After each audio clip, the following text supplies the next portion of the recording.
story of Lot is an intriguing one found in the book of Genesis in the Bible. Here's a summary of the story. Lot was a nephew of a righteous man named Abraham. They lived in a city called Ur but later moved to the land of Canaan, as God had commanded Abraham. Eventually, because of a severe famine, they had to leave Canaan and travel to Egypt for a brief period before returning back to Canaan.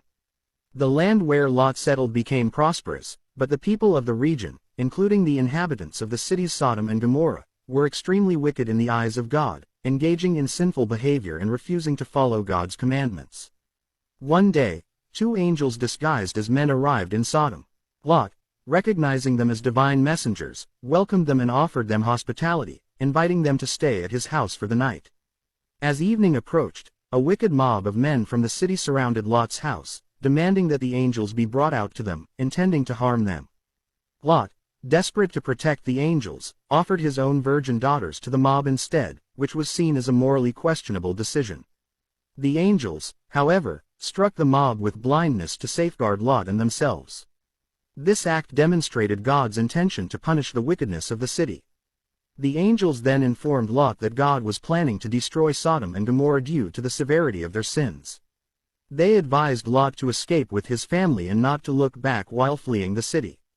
Lot hesitated initially, but the angels insisted, leading Lot, his wife, and his two daughters out of Sodom. As they fled, Lot's wife, against the angels' instructions, looked back and was turned into a pillar of salt as a consequence. Lot and his daughters continued their journey and settled in a cave in the mountains. However, Lot's daughters, concerned that they wouldn't have children, devised a plan to become pregnant by their father.